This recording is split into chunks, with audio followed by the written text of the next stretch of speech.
கும்பராசி நேயர்களுக்கு 2025 சனிப்பெயர்ச்சி எப்படி இருக்கும் அப்படின்னா, அவர் ஒன்றும் உங்கள் ராசிக்கு வரலையே. அவர் குடும்பம் வாக்கு தனஸ்தானத்தில் 2ஆம் வீட்டில் 7.5 சனி, பாதச்சனியாக அவர் நடந்துக்கிட்டு இருக்கார். சார், உங்களுக்கு சிரசை விட்டு ஜென்மத்தை விட்டு விலகுனதே நல்லது. வேலை கிடச்சிருக்குமே. என்ன அதில் கொஞ்சம் வைப்ரண்ட்டாக இருப்பீங்க. உங்களுக்கு ரெக்கக்னேஷன் கிடைக்காது. கஷ்டப்பட்டு உழைத்தாலும் அதனுடைய பலன் வரல. வியாபாரம் செய்கிறவங்களுக்கு நிறைய கடன் போயிட்டுருக்கு. சார், எவ்வளோன்னு கடன் கொடுத்துட்ருக்கிறது சொல்லுங்கள். திரும்பி வரவே மாட்டேங்குது. அதனால் அப்படி ஒரு பிரச்சனை. ஆக வீட்டில் இருக்கிறவங்களுக்கும் மன நிம்மதி இல்லை, சந்தோஷம் இல்லை. பெண்களுக்கு வந்து கெட்டி மேளம் கொட்டும். ஏன்னா உங்களை பொறுத்த வரைக்கும் குரு சாதகமாக இருக்கார்.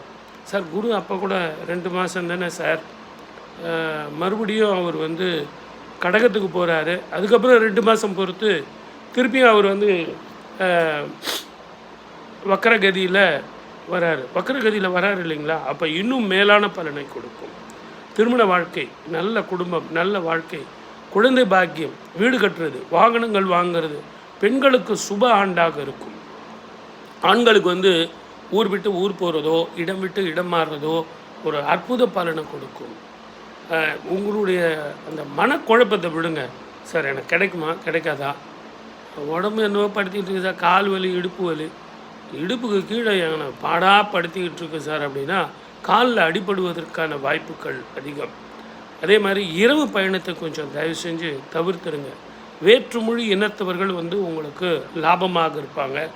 அவங்களால தான் உங்களுக்கு அதிக பொறுப்பு தரக்கூடிய, பதவி தரக்கூடிய ஒரு ப்ரமோஷன், அதெல்லாம் உங்களை அவங்க ரெக்கமெண்ட் பண்ணுவாங்க.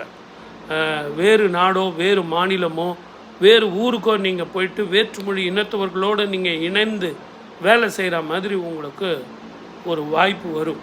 அந்த மாதிரி வாய்ப்பு வந்தால் சம்பளம் கம்மியாக இருந்தால் கூட ஒத்துங்க. தொழில் கூட சரி, வெளி மாநிலத்தில் இருந்து வந்து சில பொருட்கள் கொடுத்துட்டு, சார் எனக்கு விற்றுட்டு பணம் கொடுங்க அப்படின்னு கேட்பாங்க. படிக்கிற பசங்களுக்கு மெமரி பவர் கூடும்.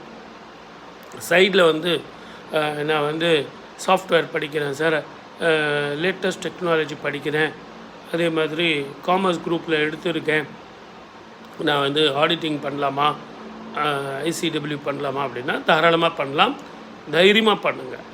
ஆனால் டிவி, ஃப்ரெண்ட்ஸு, விளையாட்டு, செல்லு, இதை 3த்தையும் நீங்கள் விட்டுட்டீங்க அப்படின்னா, இது ஜோசியமே தேவையில்லையே, அது உங்களுக்கே தெரியுமே. ஆக இதை விட்டுட்டீங்க அப்படின்னா அந்த 7.5 பீரியடில் டைவர்ஷனில் வந்து உங்களுக்கு மார்க்கு கம்மியாக இருக்கும்.